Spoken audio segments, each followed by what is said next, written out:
மெட்ரோபி viewers எல்லாருக்கும் வணக்கம். உலக புகழ்பெற்ற அகஸ்திய ஜீவனாடி பாபு சாரை மீட் பண்ண வந்திருக்கோம். ஸோ வாரம் நிறைய பலன்கள். ஸோ இந்த மாதத்துக்கான ராசி பலன் கேட்கறதுக்காக வந்திருக்கும். ஸோ 12 ராசிக்கு எப்படி இருக்க போது, இந்த ஏப்ரல் மாதம் என்ன மாதிரியான பலன்கள் காத்துக்கிட்டு இருக்கு, என்ன மாதிரியான ராசிக்கு எப்படி ஒரு அதிர்ஷ்ட மழைகள் இருக்குது, அதுக்கப்புறம் யாருக்கெல்லாம் வேலை, கல்யாணம், இந்த மாதிரி நிறைய விஷயங்கள் ஐயா சொல்கிறது காத்துக்கிட்டு இருக்காரு. ஸோ என்னை கேட்டு தெரிஞ்சுக்க போகிறோம். சார் வணக்கம். சார் வணக்கம். வணக்கம் மெட்ரோபி நேயர்களும் கோடான குறிகளுக்கும். இன்னைக்கு அகஸ்தியர் என்ன சொல்கிறார் பார்ப்போம்.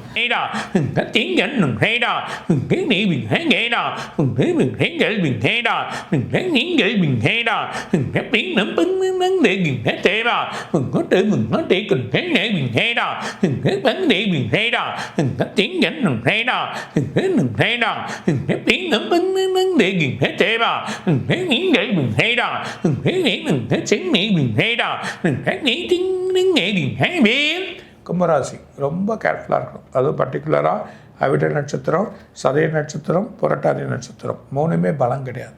ஒரு பலம் இல்லாமல் ஒரு பெரிய குழப்பத்தை ஏற்படுத்திக்க போகிறீங்க. பணம் வரைமாவும், செலவு, திண்டாட்டங்கள். ஒரு பக்கம் வீட்டு செலவு வந்துடும், ஒரு பக்கம் பிள்ளைகள் படிப்பு வந்துடும்.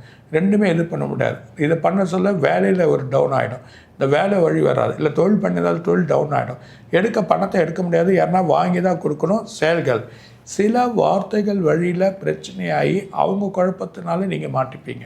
இதை ரொம்ப கேர்ஃபுல்லாக இருந்து டீல் பண்ணிங்கன்னா நல்லாயிடும். அதே நேரத்தில் வழிமுறைகள் பார்த்துக்கோங்க. வாகனங்கள் செஞ்ச ரிப்பேர் வந்தால் பே பண்ணிவிடுங்க. இல்லை அது பெருசாகிக்கணும். ஸோ எங்கே போனாலும் செலவுகள், எங்கே போனாலும் கை கொடுக்க வேண்டிய நிலைமைகள் ஏற்படும்.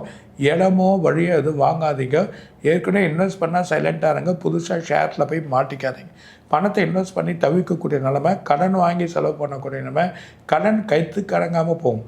2ஆம் இடத்துல செவ்வாய், வார்த்தைனால பிரச்சனை ஆகி குழப்பத்தை உருவாக்கிப்பீங்க. வார்த்தை ரொம்ப கேர்ஃபுல்லாக இருக்கணும்.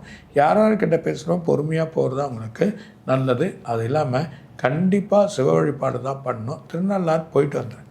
எப்பவுமே 2ஆம் இடம், அதாவது ஜென்மத்திலேருந்து வெளியே போயிட்டார், பாதத்துக்கு போகிறாருன்னா 2ஆம் இடத்துல சனி இருக்க சொல்ல ரொம்ப அதோட செவ்வாய் கூட சேர்றப்போ இன்னும் பிரச்சனை. சூரியன் ஃபயர். ஸோ ரெண்டுமே பிரச்சனை. உடல் வதையில், இடுப்பு கீழே கால். அது இல்லாமல் எந்த ஒரு பெரிய இடத்துக்கு போகணும், பெரிய மலை ஏறணும், ஒரு இடத்துல பயணம் பண்ணணுன்றதெல்லாம் ஒரு மாதத்துக்கு வேணாம். இந்த பயணங்களை நிறுத்துங்க. கோயில் குளங்கள் போங்க. நல்ல வழிகள் உங்களுக்கு கிடைக்கும். மெயினாக திருநள்ளாறை முடிச்சிருங்க. சிவ வழிபாடு பண்ணுங்க. குலதெய்வத்தை நல்லா வேண்டுங்க. அந்த வேண்ட சில பலங்கள் கிடைக்கும். வீடை சுத்தமாக்கி பலமாக்குங்க. நிறைய கடனில் பிரச்சனை மாட்டுவீங்க. பெரிய பணம் இருக்கும், அவங்களும் கடனில் இருப்பாங்க. அவங்களுக்கு என்ன யோசனை பண்ணுறது, என்ன வழி பண்ணுறதுன்னு தெரியாது. சிக்கல்லையே இருக்கும்.